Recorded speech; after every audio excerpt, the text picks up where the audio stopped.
Hey there, gang. I'd like to welcome you guys to a new series where I will be doing educational reviews of matches submitted by viewers within my community. Now, before we start covering what takes place within the match itself, I think it's really important to go over what I would like to consider the draft phase of Dead by Daylight. Now, the draft phase is really important because it's probably the one area of the game where you're going to have the most agency over what takes place in your match. This is because of your control over what perks that you bring, what add-ons that you bring, and even in some small cases, whether or not you choose to bring a map offering, as that can make things a lot easier in your favor and also prevent things from being otherwise a lot harder, right? So we're going to first go over our perks. We'll go over add-ons afterward. The match that was submitted to us today, was the perk build that the viewer decided to bring. They brought Pop and Pain Res for their slowdown and regression, Stabiffle for lethality, save the best for last, and lastly, to give us a little bit of info, we have Nowhere to Hide. Now, the first thing I think of whenever I do look at a build, especially when it is a build submitted by a viewer, is whether or not the build has corrupt intervention. And it's not because a build I think should have it, but if you are struggling in your matches, corrupt I think definitely would help. It would definitely give you a much better control in the early game. That's the first thing I would just think off the top of my head. But that's not to say that there's anything wrong with Pop and Pain Res as your only gen regression perks. If you are able to get very good control in the early game, then you are able to probably fare a lot better with Pop and Pain Res since you're going to maintain heavier momentum through instant regression. Now, that being said, you do need to get those Pain Res hooks, otherwise you're going to be losing a lot of value. And lastly, you need to be able to identify a good generator for Pop in order to get that regression. Otherwise, you're basically playing without these perks themselves. Now, that's not to say that the perks again aren't good, but pay attention to that. Pay attention when Pop does and doesn't get value. Pay attention to where we don't see that from Pain Res, because when it comes to identifying why you are struggling, it's probably could in a lot of ways come from value placed in perks like these when you're not getting anything from them. Okay, that's partially why I've transitioned more in my builds toward running heavier lethality. So next we have Save the Best for Last, is, speaking of lethality, our only lethality perk. And personally, if you're going to run a single lethality perk in your builds, I don't think Save the Best for Last is the choice. Personally, I would run something like Coup de Grace. Even Rapid Brutality seems like it would fare better. It's just the problem with Save the Best for Last is it will help you move between tiles. If the obsession doesn't come between like your way, it is very good for having faster chases. It's just the problem with Save the Best for Last when you're a newer player. Okay, think about this. When you are a newer player and you are trying to move beyond kicking pallets and you are trying to play individual tiles, Save the Best for Last is not going to help you do that easier. Rapid Brutality has at least saved me. I've been able to catch up to survivors before I've even built up Save the Best for Last stacks, and I've been able to play a tile off of momentum because of that speed. You don't get that with Save the Best for Last. Your recovery is going to expire. If they make it to a pallet, you have to play that vanilla. And if, as a newer player or someone who's inexperienced, you don't have the proficiency to beat them at that pallet, well, you're not really seeing too much of a benefit at all when it comes to lethality gain from Save the Best for Last. So again, I would consider literally like anything else and with respect that, or just take a second lethality perk. I think if you really want to run Save the Best for Last, take two lethality. That would make it a lot better. Rapid Brutality and Save the Best for Last, it automatically you're going to start seeing significantly better returns off of how I mentioned. Even Rapid Brutality alone will help you play those tiles. Okay, so last perk that we have is Nowhere to Hide. I do like Nowhere to Hide in concept. It's just the problem is missed opportunity cost. Now it's gonna help you it helps you definitely a lot more than you would see me gaining benefit from it in my matches, because either typically I'm not kicking generators as much, I'm not running builds built around that, or also because I run Cigar Box, right? Now, Nowhere to Hide is good when you don't run Cigar Box. It's good when you are kicking generators, as we see. This build does have Pop. And when you aren't, because he's not running Cigar Box that we see, that means that starting your next chase, there is some benefit to be gained from this perk. And we even see that benefit come to fruition in a match, in this match, I should say. It's just, again, the opportunity cost is what's going to hold you back. Because the thing about information tells you what tells you what you could do or what you should be looking to do on a macro level, but it's not going to tell you how to bring it about, right? It's the equivalent to saying, you know, that you need to build something, but you don't know how to build it. Okay. You don't know what pieces to put together specifically. That is basically the problem a lot of inexperienced players will have information. They're like, okay, I can start this chase, I can go for this person, but they don't actually know how to convert that into health states into downs. So you know, even if you literally, like I said, took another lethality perk instead of that information, while starting the chase itself would be harder, you would be able to probably have a better chance at getting those downs and converting pressure, right? And you know, I get that you don't want to run cigar box. This is probably what this is, because again, y'all are probably wondering, we're going to be talking about add-ons just now. Why does this build not have any add-ons, and possibly why does it have nowhere to hide? I put a lot of emphasis in my games on running Cigar Box because Cigar Box is extremely effective at starting chases, playing high wall tiles, and against strong survivors, playing very efficiently. But again, you know, it's only information, right? This is utility. This only helps you if you know what to do, just like with nowhere to hide. So using this to compensate for this, only for the utility of starting chases and not ending them faster, is for one thing only giving you a part of the puzzle, but you don't even have anything in its place to make your chases even better. And I think that's a big problem. With respect to making this build and performing better, this build needs add-on support, in my opinion. I'm not saying you need to take Cigar Box, I'm not, or even Cheap Gin. I'm not saying you need to take Pinky, you know, or even Flask Ether.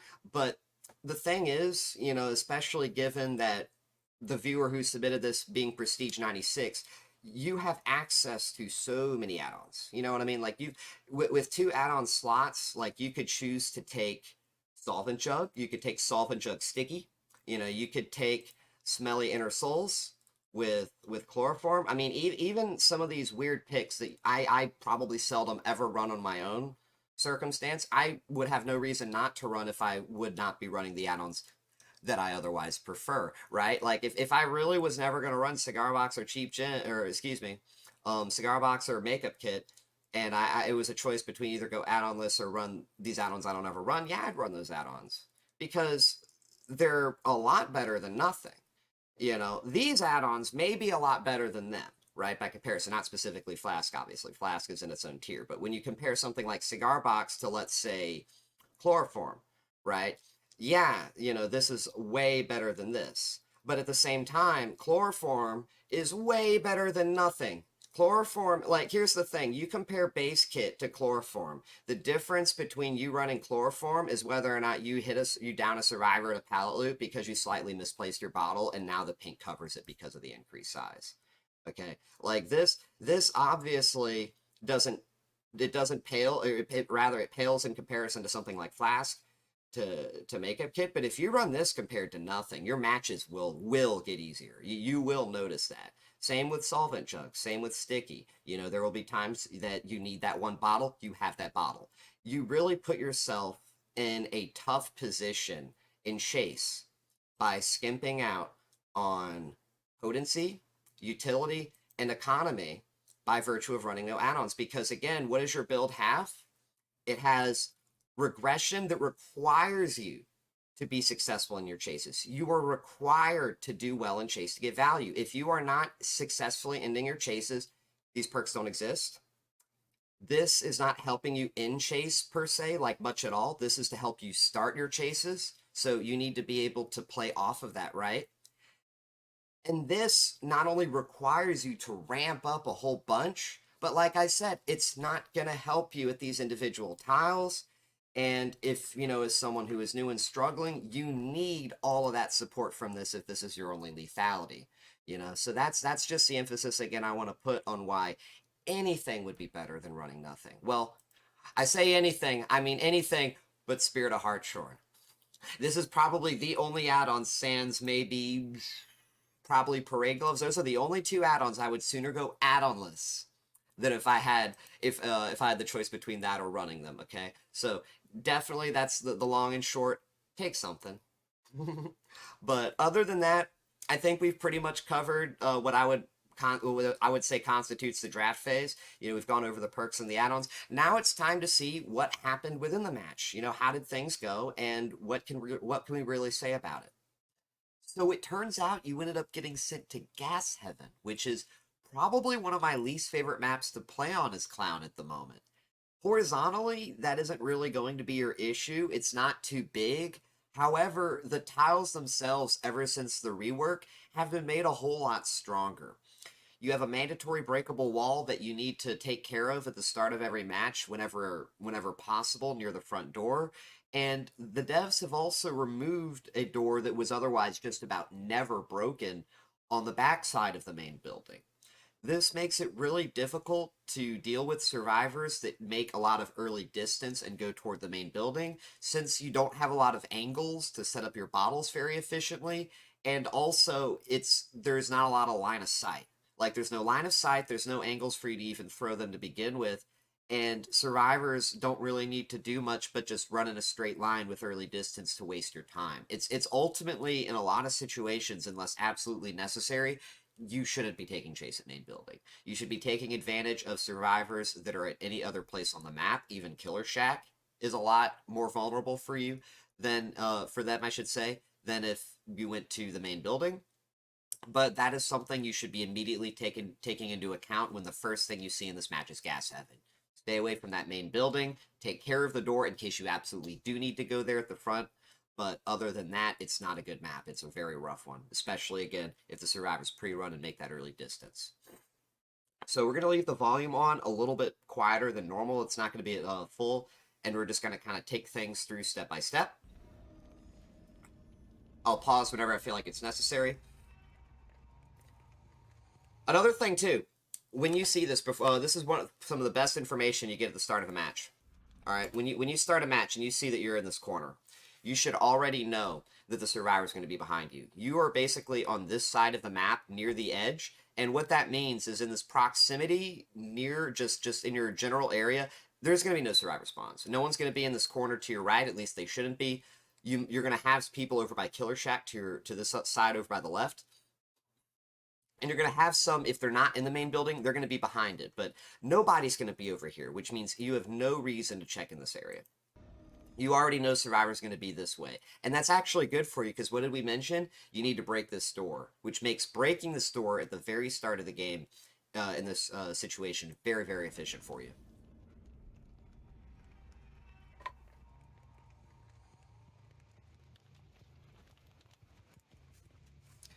So what do we see? First things first, you go toward main building. You're going to kick this door. Very, very smart. As I mentioned, very good. You want to find a chase very soon with a non-obsession survivor right now. That's what you want to be doing. You see somebody going. This is good. It's one of two Mikaelas, which means...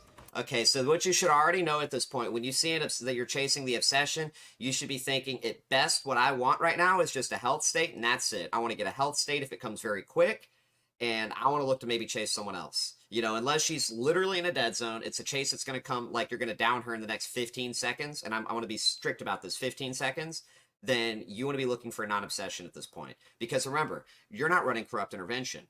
So while you are chasing this obsession Mikaela, when your only lethality perk is Save the Best for last, you have 3 non-obsession survivors. I want to be very clear about this. Every single non-obsession survivor is not engaged with you, it is engaged with the generators. So this would be literally the most inefficient position for you to be in right now. The most inefficient decision for you would be to hard commit to a chase against the obsession survivor unless it comes almost instantaneously for 2 health states. At best, get that 1 health state and leave. Because someone's in here. Listen. You even threw the bottle, I believe. I don't know if that was to cut her off or also because you were thinking about going in there. Someone's in that shack. If someone's in shack, and you know it's not Mikaela because you saw Mikaela leave from that other generator, you are in a position where you can just break this chase. Just leave this chase. I understand you maybe want to get this quick hit because it looks like she's in a dead zone, but here's where the problem comes in. If you wanted to hit her, you needed to go from the left, and you needed to hit her before she got inside the truck. At this point, you're wasting time. At this point, it's just not worth your time because, remember, 3 non-obsessions. You're going all the way around here. You hit her. Like, I mean, this is good. In fact, the way she's going here, since you know someone's in shack, you should be pushing this way because you're either going to push her into the UE and then push both of them off gens, or you're going to be able to start chase with the UE without wasting as much time. This is what you shouldn't be doing, is this. You should not be doing this. I get what you're trying to do. You're trying to do tile slicing. You're trying to slice her in this corner, maybe push up in on her. But the problem with this, too, is you're doing it without setting up your bottles. You have 3 bottles. You're not setting them up. She's an obsession survivor. You don't have the time to be doing this early into the game. You have no pressure on her. If she was on Death Hook, right? If this was later on in the game, she was on Death Hook and you were chasing her like this, it would make sense. That's not what we're dealing with right now. So what's happening right now is you have a non-obsession survivor that you knew was at Killer Shack just doing this gen for free. They're at least getting some type of gen progress on it. And you have Jeff doing a gen, you have someone else doing a gen, and you are still chasing the obsession, okay? We are about a minute into the game. 60 seconds, which means that if the other non-obsession survivors were doing gens, you should have at least 2 gens at 60% or so, if not a little bit more than that. Time is of the essence, by the way. That's why I put a lot of emphasis on why the time into a match is really, really matters. This was a free down. I guess you didn't turn your camera like properly, like you know, maybe it's, I understand like some people, like it's a little bit harder for them using like a controller and things like that because I do see her on one, but you definitely had the ability to catch her, even though this is your first time being here. As you come up, this is good, by the way. I want to mention, this is actually good, because you see no scratch marks are here. You see she kind of came up with sway, and you know she's coming around. This pink is going to block her, so that is good. But here's the problem. You could have, the whole time you were coming up here, looked to your right to see if the pallet was there, and if you did, this would have saved you 1, 2, 3, 4, 5, 5 to 6, 6, 7, 8. I mean, you know, you include the recovery, like that time adds up. You know what I mean? That would have saved you a whole lot of time if you just walked straight into her. But the pain reso is going to be good. This is going to help you out a lot because you are a little bit behind. You're actually almost 90 seconds. You are almost 90 seconds. So if these gens were close, this would have saved you some time. It would have literally bought you just the bare minimum time that you needed to at least start a chase with a non-obsession, or to find the gen being worked on and then apply Pop Goes the Weasel, which would really put you back in right now, by the way. That would buy you a whole lot of time if you find that gen you just pain res and you hit it with Pop. So you end up going for the Jeff. This was a free hit. I want to point this out. Look at his angle. Look at your positioning.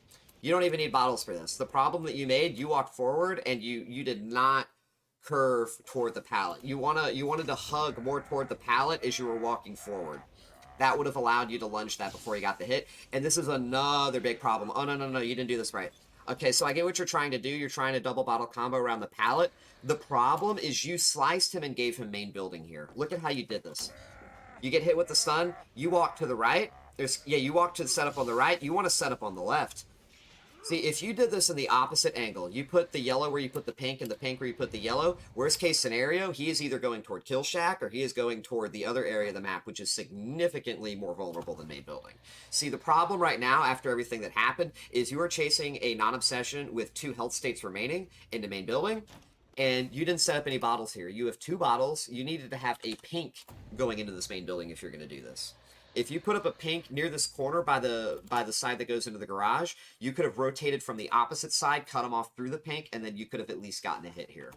But that's kind of what happens. You're chasing this pure M1, no bottle setup, and that's why he makes the window. Especially if you run straight forward. This is literally equivocally the exact same outcome that would have happened if you were playing Trapper right now. Okay? Keep that in mind. You don't have the angle for this and you break chase. That's actually very smart. Very, very smart decision. You should not be chasing this. Now, if you did get the injury earlier, you would have been able to down him in here, by the way. Let's mention this. Think about if you had actually hit him right here, okay? And even if you made this one mistake here, you would have pushed him into main building. You would have had that pink setup like I mentioned. He would have been down in this main, and you would have your first non-obsession hook, and you could put pressure on that. Now, what else could you have done better in this instance? What else could you have done better when it comes to after hooking this Mikaela with respect to how you chose to chase the Jeff? When you got the stun right here, look at this. Look on the right side, look on the left side. At the hug, wait for it. You get your yellow, wait for it as you get your yellow, unhook. You could have taken your yellow that you initially were using to set up on the Jeff, and you could have used it through momentum to springboard back to the hook. If the obsession is getting unhooked, then who is unhooking them? A non-obsession. So you would return to the hook, not so much to tunnel, but to catch one non-obsession while they're vulnerable, an obsession while they're also vulnerable and require someone else to heal them when they split. And you could look to build 2 Stabiffle stacks, get your first chase going, or excuse me, your first hook going on a non-obsession, and then that's where you start putting your pressure, not only tunneling, camping, and snowballing off of that, okay? This whole chase to begin with lost you a whole lot of time. A lot of what you gained from your pain res and your pop got tossed to the wayside because of this. So let's see. Breaking chase, again, very, very smart. Kicking this pallet is semi-decent. I kind of understand why you did it. You know where that's a non-obsession. The fact that that sound notification was present, do you see this? Now, that could have been her. That could have actually been her. I was about to say, that looked like it was 2 survivors there, just by displacement. Okay, so this is one of the best fucking ways that you get value from nowhere to hide. This is actually really huge. What this says right here, this says that you have 2 opportunities on who you can chase. All right? You have 2 opportunities. Now, Mikaela's least vulnerable. Yui is most vulnerable. Why? Mikaela has access to the right side to get out of shack. Yui, because she is now on the left side, she's basically sliced into this corner. If you pushed forward, see, here's the mistake. You go right instead of into the shack. If you went into the shack and put your pink at that doorway, then what you would have is a yellow on one side, pink on the other, Yui in the middle, and you have her sliced into this corner, and you can play that. Especially since you could be playing on the expectation that she likely doesn't know that you know that she's there. She likely doesn't know that you have nowhere to hide. You use that information to your advantage on top of your setup. The problem right here, notice what happens. Do you notice how you're not getting anything, nothing's happening? This is because when you rotated from the right, after putting your yellow at the doorway, everyone rotated to the left because you didn't slice anybody. You didn't slice anybody the way you wanted them to.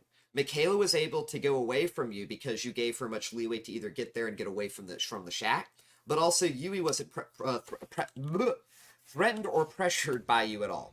Okay, because think about how pressured Yui would be if you did what I said. You put the yellow right here, and instead of going around here, you immediately had just walked through, put the pink here, and then you went from that left, right? You went from the left right into her. She would have gotten hit. That's a guaranteed hit, especially since she wouldn't be expecting you to do that.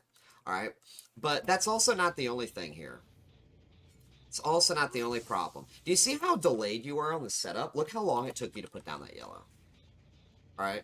You needed to be faster with this. Your yellow need to be, as you're walking up here, your yellow needs to be out. You need to actually place it as you hit this doorway, and as you're walking in, you would then swap to your pink, put it out. That's what have been what get you this hit here. This is why this doesn't work. Okay. So we move forward.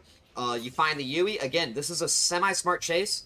Semi-smart chase. Remember, you do need to get a non-obsession hook. That is your big panic right now. Your big panic is that you spent a lot of time chasing the obsession. We are 3 minutes into the game. You have only 1 hook. And that hook is on the obsession. You need non-obsession. You are playing essentially with... Here's the state of your perks right now. We are 3 minutes of the game. Here's where your perks are really holding you back. You know, this is where I think a lot of the deception of the values perks come from.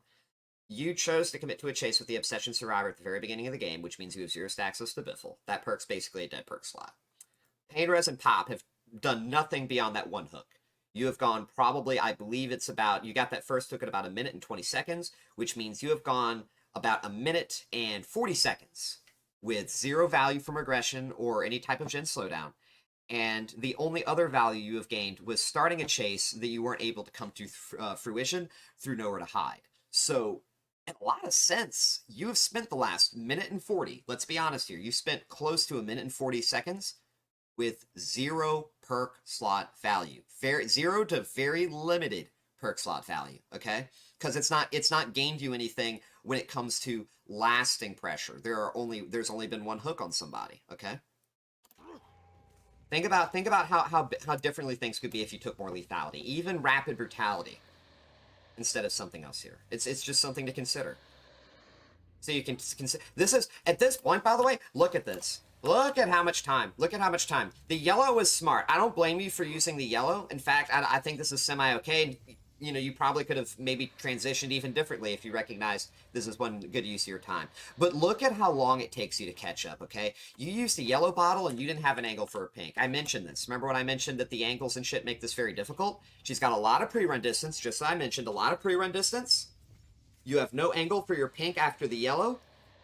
Do you have an angle here for the pink? You don't have an angle. Do you have an angle here for the pink? You don't have an angle. Do you have an angle? No angle. You have literally 0 angles for the pink. You placed your yellow exactly where you should, and you break chase because that is literally the smartest thing to do. The only way that this would be smarter is if you did it earlier. The only way this decision would have been better is if you literally did it right as you threw this yellow. You said, this is literally a waste of my time right up here. You go through this yellow, and then you leave. So you play this close to right, but this should exemplify everything that I said. And imagine, though, imagine if this door wasn't broken and she had to go all the way around. Things would have been a lot differently. You probably would have been able to handle things a lot differently, especially if with the window in the back being blocked now as well. So you break chase here, which is the best thing you otherwise could be doing. You start going for the Jeff. Again, this is what you need to do. Very early, quick health state. This is so good. This is so good. Chasing him in a main, exact same thing. You want to have your pink. You actually could get him with a pink, especially if he plays it just like this. Oh, man, you didn't even need bottles for that, by the way. But if you had a bottle and you placed that bottle preemptively, that would have been a hit even from that same distance with the lunge. If you had prepared this pink, look at this. You get this miss. Imagine if you pulled out your pink right now because do you see where he is coming around this corner? You have the information that you don't M1 him before he's out of this building. Look at this. That's an all you need to know that you should, the moment you see him cross from this distance, you're not hitting him before he leaves. Your pink needs to be pulled out right now. If you had your pink pulled out right now as you walked out the door and you threw it, you would have hit him at the door and you would have been able to chase us and you would have gotten this down before he made it back into main. But you needed to have that pink ready because what happens if you throw this pink and you miss it like this? Now you don't have the angle for the second one because of velocity and the time it takes you to charge it. See exactly what I'm talking about, how difficult it can be if you don't have it ready? So that's why you don't make this. This buys you a whole lot of time. This is at least, we're looking 10, getting up to 15 extra seconds on chase. We're getting close to 20 seconds on chase. We're getting up to 25 to 30 seconds extra added on chase. Like, do you see how this one little mistake, look at this. If you just had that one pink prepared, it's the little things that add up here, gang. If you had that one pink prepared and you hit him right there and you down him before main, none of what we're about to again see happen would have happened. Look at this. This pink, you didn't have the time to hit this. You didn't have the time because of that to hit it because you missed the other one and it wasn't ready. He's able to make it. You messed up on this. You could have hit him here. You could have hit him here, too. You also could have hit him here. You messed that up. You have one bottle left. You should have rotated from the right due to how much you said it's kind of on the left to keep him from the window. And that's how he gets out. And that's how you get that extra 20, 30 plus second extra extension, okay? It's the little things that add up.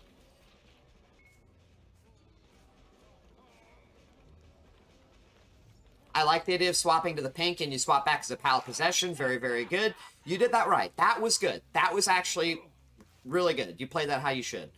Recognize when to swap bottles and everything. But here's a problem. How close into the game we are? We are 4.5 minutes on your second hook. And your next hook, your first hook on a non-obsession, where's it going? It's going semi in the middle of the map. 2 gens have now popped, but it's on a non-pain res. So that means that, imagine if this was well, for one thing, if it was a pain res, if that hook was specifically, you wouldn't have had time to stop the gen. But it would have made no difference either because that gen probably, no. If this was a pain res and it didn't pop first, you would have been able to follow up with pop. That's what I mean to say. So think about how your pain res, by choice of running pain res as an instant regression perk, how much this is hurting you. I know we don't want to hear Jeff scream 3 times, but I want y'all to look. I believe we have an angle on the pain res hook placement. Look at the scourge hooks. It's going to pan right in just a sec. Do you see every single hook is in front of us right now? They're literally all on the opposite side of the map. So you put stock in pain res for that regression, and sometimes you are just not going to get value. You're literally going to get 0 value, which means this is giving you 0 regression. You are playing 3 perks. That's how you lose that second gen especially. There is literally nothing you could have done to get pain res value. Now, pop value could have been something, is something that you can maybe get value here from. Now, here's one problem. I believe I missed one of these earlier too.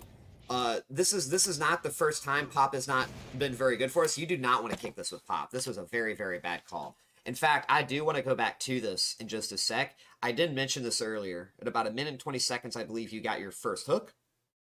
Look at where you kick with pop here, I believe. I believe this first pop. Okay, this is not good. Look at this. There is literally not even, like, hardly a piston going here. If you didn't kick this with pop, right? If you just didn't kick it, and you walked up here, listen to this one, you could have gotten much more value from pop there. So keep that in mind, too. You needed to get some pop value right here at 142 after your first hook. But also, look at this. We go back to your final. You get your first non-obsession hook. And then you decide to come over here and kick this. There is no one here. There is no one here. And not only was no one here, do you notice anything similar about the progression on this gen at the moment? How much progress they've gained? It's very similar to when you came over here. Listen. You come over here. They haven't worked on this gen in almost 2.5 minutes. So you come over and kick this with pop. No one's even been here to begin with. This gen isn't even, this isn't in the Survivor's radar, okay? The Survivor radar of what gens they want to do, they haven't even considered Kill Shack for a long time. So not only is it just weak because there's no progress, but this would, if this was a base kit kick, you would have gotten just as much value is what I'm saying, okay? So let's go back up to here. We're going to get back to our schedule going forward. And you kick this with pop. Let's look at how different this could have been. Okay? Let's look at how different this could have been if you still had pop. We come all the way around here.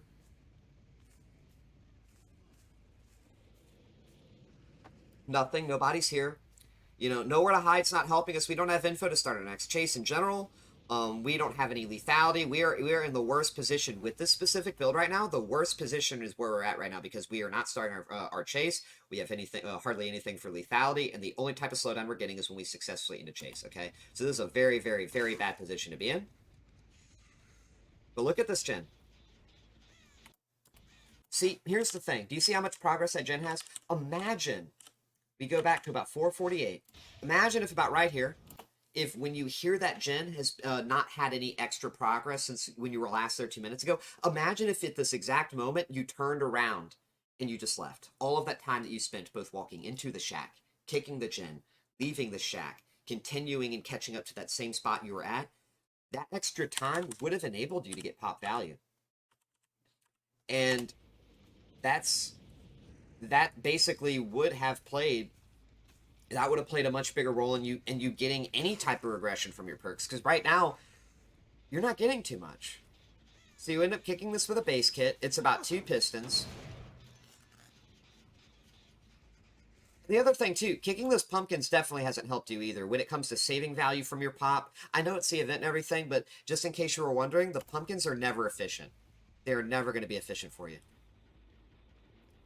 Imagine if you came in here with your pop, by the way. You definitely could have made it in here with pop.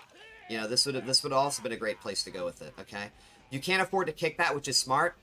I guess you missed her initially. This would have been a down if you didn't double back like that, by the way. You would have downed her before she made it to that pallet.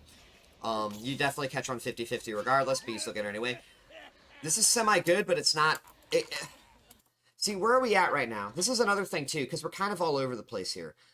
You're getting now another fresh hook on a non-obsession. This shouldn't be happening to begin with because of how far behind you are. This is probably what would be costing you the game unless you come back to tunnel at this point, because where you should be with how far the game had progressed, you needed to be on to Jeff. When does the unhook happen? Unhook literally happened by the time you kick this. When you were even thinking about coming up to kick this, you also should have been considering tunneling. You should have been going right back to the hook. You should have said, I'm not doing this because that's a non-obsession. You are so far behind. You need to be going for your next chase on a non-obsession. How much time do you spend doing all of this? Think about all this time. Remember, this unhook happened. This was a guaranteed chase. If you went back to the hook, guaranteed chase, there's nothing guaranteed here. There is nothing at all going on here, right? This is literally hurting you. This is the worst position to be in. And that's where we go forward, right? We see it. You finally catch out the non-obsession. It's not the obsession, but I'm going to be honest with you at this point. With how few your stacks are, you should almost, like, even tunneling out the obsession at this point is starting to become what you need to do. Because you just don't have a lot of pressure at all, and whatever pressure you have is spread. So you get this non-obsession hook. Again, no pain res, which means no pain res value. I don't think you could have gotten pain res value from where you downed her to begin with, so don't stress that as much. That is out of your control. Very good pop value. This is actually really, really good pop value. You need that at the moment, by the way. You need that pop value given the circumstances. All right, so this is such an insane spot. Like, being able to... Okay, so with how much progress is on this building, or excuse me, on this generator in this building, you want to be camping this. You want to be proxying both the gen and you want to be proxying this hook. Because what happens when you come out this door? Someone's coming in. Either they don't go for this hook like she is and you pressure the gen, or you pressure the hook and they can't get the unhook. You're able to do both simultaneously. Now you're pushing way too far out. You're pushing way too far out. I don't know why you're doing this. I don't know why you're doing this. She is the obsession. You have no reason to be doing this. You have no reason to be doing this. No. Just so you know, I'm not trying to come off harsh. I'm just letting you know, this is all waste of your time. Look at this too. You've already hooked Jeff, so this isn't entirely the worst use of your time. This can be semi-okay. This can be semi-okay, but do you know how it could have been better? Rather than chase this Jeff? Imagine, okay, if when you come over here, you do this, because you're already pushing out too much, and she left, you just went back to the hook. Do you see her time? She attempted a self-unhook because she probably thought someone was coming faster. And when you pushed her away, if you would have just kind of sat within this radius, you could have probably guaranteed second state. You could have guaranteed second state. You could have tunneled her afterward, and then that would have been a kill, and you could have snowballed off of that.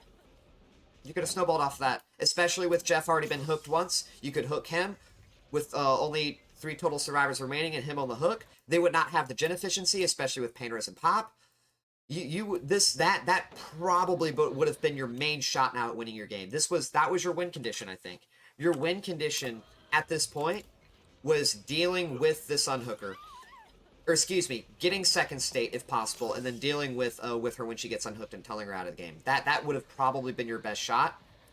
This is how you lose the game. Everything you're doing right now is how you lose the game.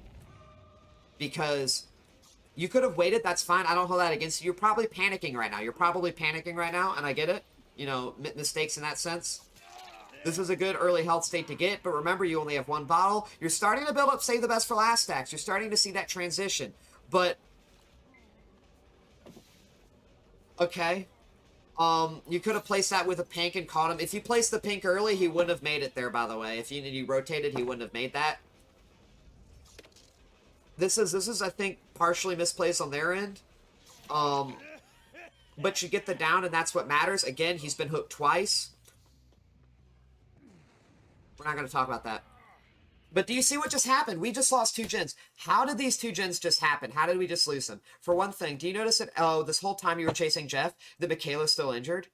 They didn't heal off hook. So what were they doing? Generators. Probably 2-manning the generators. What probably happened was she got unhooked by the Yui, and they 2-manned that gen to finish it first. And you know what also happened?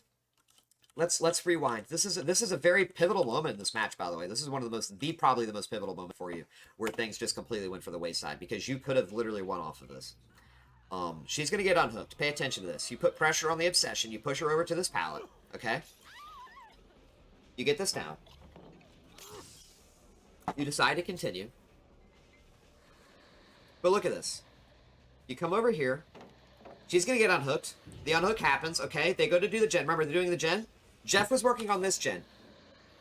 When you come over here, look at that. Did y'all hear that? That's like 3 pistons. That's 3.5 pistons going on right now, gang. So while you are chasing this Jeff, while the injured Mikaela, the non-obsession, and the Yui are running to that 1 gen, what do you think this obsession Mikaela's doing? She is taking Jeff's place. See, that gen is basically done. That gen is on a timer, and you're going to see that.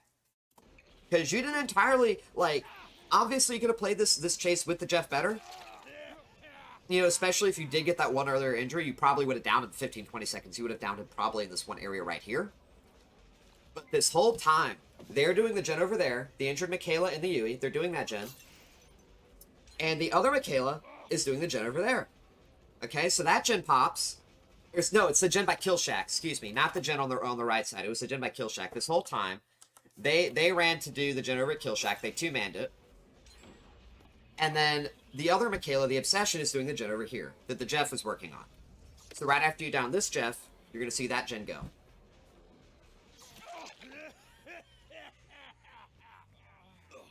For it.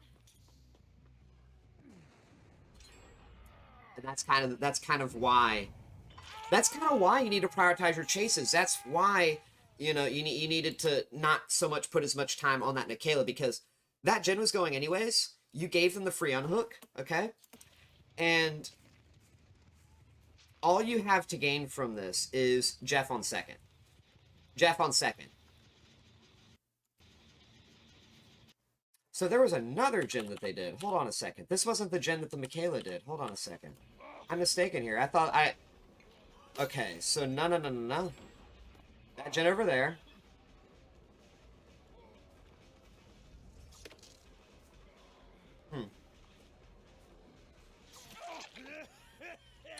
Which other gen was it? Was it the one on the right? I could have sworn we didn't.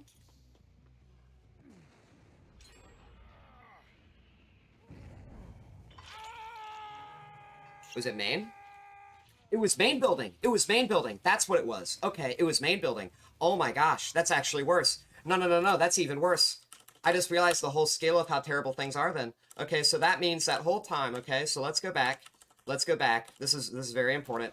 So this definitely exemplifies why this was so big. So this Mikaela, she definitely, someone was putting pressure when initially before you started this chase. She was either on the gen over by Shaq, or she was on the gen over by main. Okay? They were doing that. That's how that gen goes. While simultaneously someone was doing this gen, and someone was also doing the other gen behind you. You had 3 gens getting worked on right now. I almost didn't catch this, because I thought, when I saw the arrow, I thought that was a gen that popped. But no, you have 3 gens with very high progress as you start this chase with the Jeff. And that means with 3 gens with high progress, you are just on a hard timer at this point. There is nothing that your Pain Res and Pop are going to be able to do to make this faster.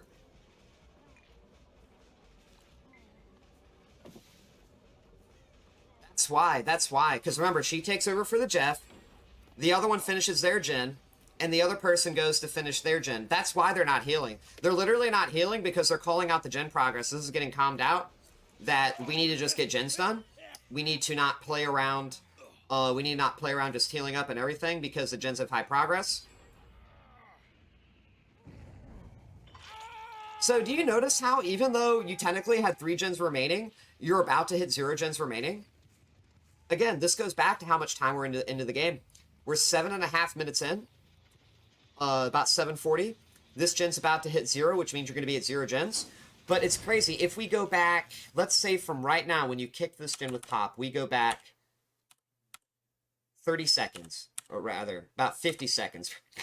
You go back about 50 seconds, it says 3. 10 seconds later, it says 2. 15 seconds later, it says 1. And then, 15 seconds after that, you're saying you're about to hit 0, okay? So, just because the gen counter says 3 gens doesn't mean you're at 3 gens.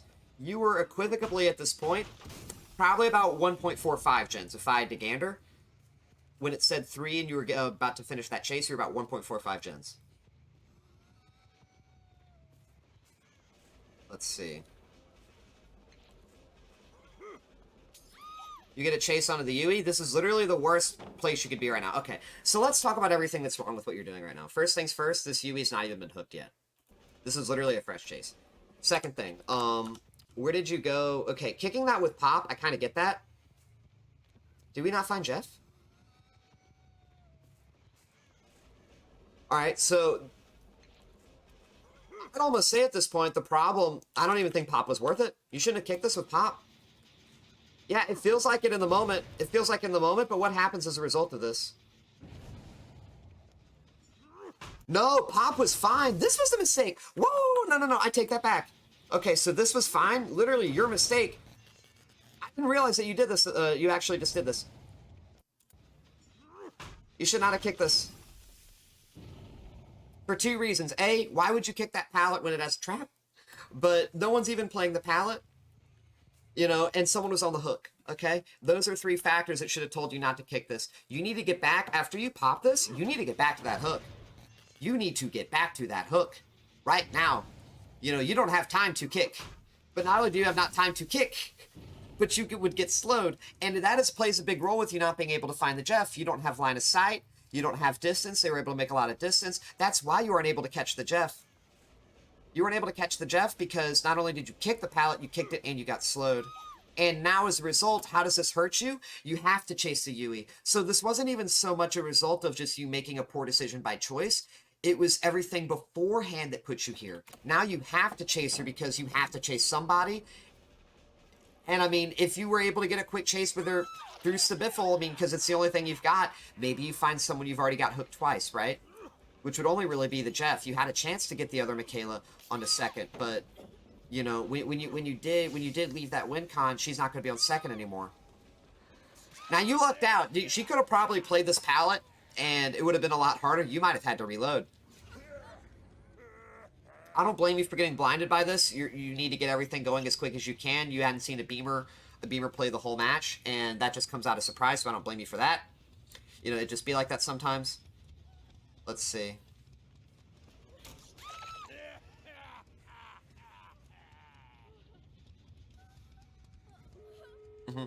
Okay, this is a big problem. Okay, this is a big problem. You waited way too long. Way too long. So you're gonna get stunned here? Watch. How could you have prevented this? Let's go back when you downed her. You downed her? You wait. Okay, see, you know Mikaela's here. You know the Mikaela's there. So, what you basically did was you gave her... You were on a very small time frame. When you down her, we're going to go back to when you actually downed her. And you walk around. Do you see how she's walking toward the pallet right here? You need to walk up to her, turn to your right to face the wall, and pick up and spam that pickup button. If you do that, you'll be facing the wall, so Mikaela over here can't blind you on the other side by the doorway. And also, she won't be able to pallet stun you because you'll not only be blocking the pallet, but you won't be under the pallet stun radius, okay? So what happens because you decide to wait, you give her the pallet. She is now under the pallet. She has pallet possession through the slug. And you cannot pick this up. Because Mikaela, even while injured, pressures this. The other survivors with the Jin done, they come pressure this. So this is gone. Who could you be chasing right now if you don't chase the Yui? One of the Mikaelas. But remember, they're not on Death Hook. You have to chase the Yui. The Yui is literally the only thing you've got because she's the only one who goes down in one hit. But you aren't able to chase her, or rather you struggle with it. I mean, I kind of understand. You know, that kind of seems like a tough area of the map for you, I think. So again, I get it. If you aren't really familiar how to play the tile and deal with survivors who are going to leave from it. But that's why you've got nothing here. They're able to get the door open. They would have had Jeff to body block for this, because this is what happens when you don't have people in the endgame, by the way, taken out of your matches. If there are still survivors alive in the endgame, there's nothing you can do about this. You could have interrupted her with the bottle, but even then Jeff would have body blocked, and they would have gotten that open, because she would have been able to take a health state, and she's the obsession. So there is just nothing going for you at this point. Even if you would have hooked the Yui, 3-man body block save, you would have probably downed her near this exit gate to begin with, which meant you look at this hook placement, that's a guaranteed escape. There's just not really anything you could do. There's just not really anything you could do after, I would say after that one unhook onto the Yui, you may have been able to 2K if you also played around the Jeff. So I'm gonna go back to the two, I think, biggest moments that could have at least had you a chance of going from 2K to 3K. And then we'll give my final thoughts here. All right. So she gets out.